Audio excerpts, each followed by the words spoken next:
una sa lahat ang magbigay kong galang sa ating Amang Diyos at sa ating Panginoon Kristo at sa banal na Espiritu Santo na siyang mangunguna sa atin sa lahat ng mga bagay at sa ating mga pag-uunawa, sapagkat ito ang pinakamahalaga sa lahat ng mga bagay, ang maunawaan natin ang salita ng ating Panginoon Kristo. At dito, ang babasahin kong ito ang karugtong dati ko na itong binasa. Ngunit ito'y aking sasaysayin ulit sa inyo upang inyong lubos na maunawaan. Sapagkat ang ating Panginoon Kristo nagsalita nito, maliwanag na sinasabi na ang aking salita ay siyang hahatol sa huling araw. At ang nagsalita na yun, nalaman natin na siya ang tunay na Diyos na berbo na nagkatawang tao.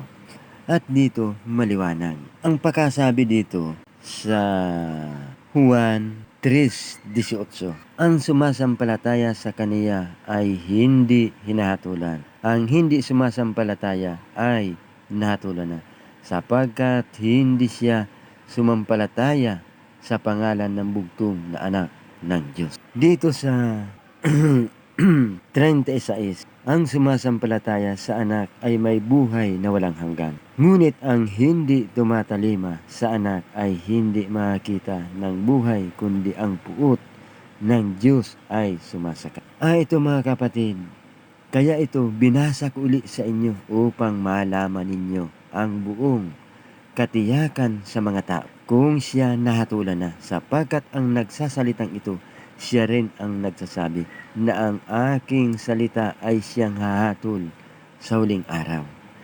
At itong nagsasalita na ito na ating Panginoon Kristo, nalaman natin na siya ang tunay na Diyos na hahatol sa buong sanglibutan. At iyon pa ang ating inaasahan na magliligtas sa atin. Ngunit ang ating inaasahan, yun na pala ang hindi natin sinasampalatayanan at hindi natin siya pinapaniwalaan. Ngayon, dito sa mga inalok niya na buhay na walang hanggan, bakit sinampalatayanan baga natin ang buhay na walang hanggan? Dahil ang pinili ng tao ay mamatay. Yung buhay na walang hanggan na inaalok niya sa mga tao ay hindi tinanggap at tinanggihan ng mga tao, sapagkat ninais pa nila ang mamatay, na samantalang ito ang inalok ng Panginoon na hindi mamatay. Gayon man sa sinasabi ng tao na mamatay muna bago mabuhay. Narito sinasabi ko sa inyo, sa inyong pananampalataya, ayaw ninyo sa buhay na walang hanggan, sapagkat ano ang inaayawan ninyo? Dahil kung may buhay na walang hanggan kayo, kung tumanda kayo, dahil may buhay na walang hanggan, magiging na kayong inutil? Hindi. Magkapaano ang hinintay ninyo na bubuhayan kayo na mag-uli? Sa walang hanggan din buhay din yon. Paano kung tumanda rin kayo? Di sayang. Kaya sa mga tao na nag-aakala at tumatanggi sa buhay na walang hanggan na inaalok ng ating Panginoon dahil kung sila tatanda, ang marapat, huwag na sanang tanggapin ang buhay na walang hanggan, sapagkat parehas lang naman. Pag binuhay ka na mag-uli, walang hanggan din na buhay. Kung isipin ninyo, paano kung tumanda din kayo? Kaya ang pananampalataya na gayon halos masasayang, sapagkat walang pagkakaiba. Ngayon, ang ating Panginoon Kristo maliwanag na ating Diyos na ang sinasabi niya na dapat sana nating sampalatayanan ang kanyang mga salita, na kagaya ng sinasabi niya, kung sa mga tao ang lahat ng mga bagay ay hindi maipangyayari, ngunit sa Diyos ang lahat ng mga bagay ay maipangyayari. Bakit hindi ninyo sinampalatayanan ang mga salitang yaon na magagawa ng ating Panginoong Diyos na tayo'y hindi patandain? Iyan ba ang sinasabing tunay na nanampalataya, sapagkat may pagdududa sa ating Panginoong Diyos na hindi magagawa ng ating Panginoon na tayo'y hindi patandain, sapagkat iyon ang inakala ng tao. Ngunit sinasabi niya rito, ang sabi niya, kung kayo'y magsipanatili sa akin at ang mga salita ko'y magsipanatili sa inyo, ay hingin ninyo ang anuman inyong ibigin at gagawin sa inyo. Sino ang nagsalita? Ang Panginoon Kristo, na siyang Diyos na nagkatawang tao, na siya ang Berbo na lumikha ng lahat ng mga bagay. Ano ang sinasabi niya? Kung kayo'y magsipanatili sa akin at ang mga salita ko'y magsipanatili sa inyo, ay hingiin ninyo ang anuman inyong ibigin at gagawin sa inyo. Kung tunay tayo nanampalataya sana, dapat sinampalatayanan natin ang kanyang salita.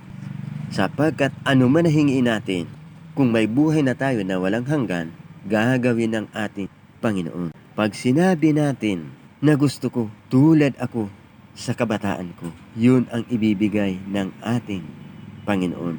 Ngunit dito sa sinasabi na inaasahan ng tao na bubuhayin siya na maguli, ang bubuhayin lang dito ang nananampalataya. At kung bubuhayin man ang hindi nananampalataya dahil takot na tumanda, ganun din, walang hanggan din na panahon. Ibig sabihin, tatanda. Paano naman siya sinasabi na hindi tatanda sapagkat hindi niya sinampalatayanan ang anuman hingiin sa aking Ama sa pangalan ko ay yaon ang gagawin. Hindi nga sinampalatayanan.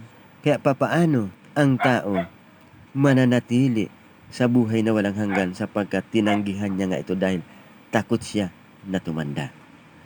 Ngunit narito, naunawa na natin na ang bubuhayin lang ating Panginoon Kristo ang nananampalataya. Ang hindi nananampalataya ay hindi niya sinabi dito na bubuhayin. At ito, dito sa sinasabi niya sa Juan 5:28, tandaan natin itong mabuti.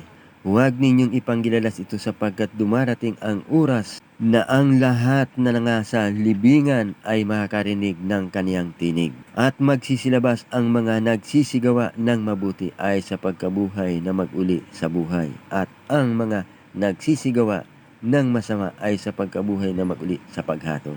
Maliwanag ang sinabi dito. Ito ang hatol na sinasabi ng Panginoon sa huling araw.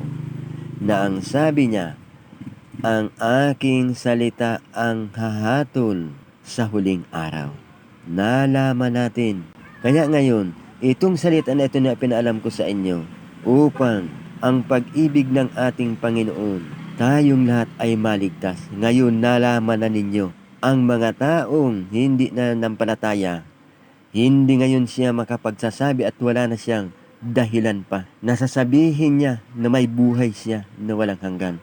Sapagkat kung sasabihin ng tao na siya mayroon buhay na walang hanggan, ang ibig sabihin, mas higit ka pa pala sa ating Panginoon na siya ang gumawa ng lahat ng mga bagay. Kaya ngayon, nalaman natin, kaya binigyan tayo ng chance at nalaman na natin sa mga hindi nananampalataya sa ating Panginoon at sa buhay na walang hanggan. Iyan ang katiyakan natin, may pag-asa tayo sapagkat sa pananampalataya sa ating Panginoon, tayo'y may buhay na walang hanggan. Dito naman, ang hindi naman sa kanya nananampalataya, ang sinasabi na hahatulan niya. At ang puot ng Diyos ay sumasa kanya. Ngayon siguro naman naunawaan na ninyo ito. Kaya ito, binasa kong ito sapagkat ito ang sinalita ng Berbo na nagkatawang tao. Hindi natin masasabi na mayroon pang iba na nagsalita nito, kundi ang Berbo na Diyos na nagkatawang tao na siyang nagpangalan Hesukristo. At ang Hesukristo ang siyang nagsaysay ng lahat ng mga bagay na ito upang matiyak niya ang kanyang mga hahatulan. Sapagkat dito nalaman ng ating Panginoon ang hindi nga sumampalataya ay nahatulan na. Ngunit ang sumampalataya at tumupad, may buhay na walang hanggan. Ngayon, sa gusto ng buhay na walang hanggan at ayaw dito sa katulang ito na tiyak, nandyan ang sinabi ng Panginoon sa Mateo. Iyan ang tanging kaligtasan sapagkat ang ating tagapagligtas na Panginoon Kristo nasa Mateo 28:19-20. Dito sa 20 ang sinasabi na ituro ninyo sa kanila na kanilang ganapin ang lahat ng mga bagay na inutos ko sa inyo. At narito, ako'y sumasa inyong palagi hanggang sa katapusan ng sanglibutan. Nandito ang ating Panginoon sa mga alagad hanggang sa katapusan ng sanglibutan. At sino ang Panginoon?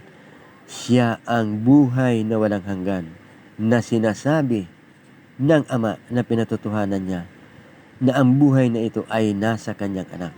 At ang kinaroonan ng anak ay kinaroonan ng buhay. Ang hindi kinaroonan ng anak ng Diyos ay hindi kinaroonan ng buhay. Maliwanag, naunawaan natin, nandito ang pag-asa natin sapagkat nalaman natin na tayo'y hindi sumampalataya na ang Kristo siya ang tunay na Diyos.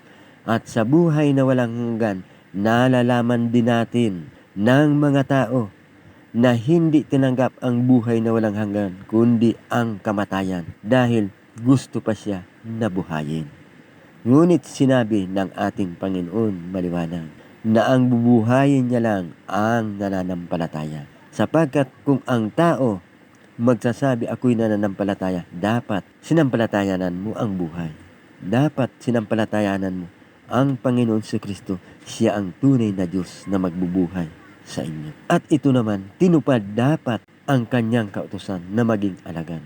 Kaya sa tao na gusto ng buhay na walang hanggan, natiyak, nandyan ang mga alagad. Diyan sa alagad sapagkat nandyan ang ating Panginoon si Kristo. Yan lang ang maipapahayag ko sa inyo. Salamat sa ating Panginoon si Kristo at sa ating banal na Espiritu at sa ating Amang Diyos na Birbo na nagkatawang tao na siyang Hesus Kristo. Salamat din sa inyong lahat.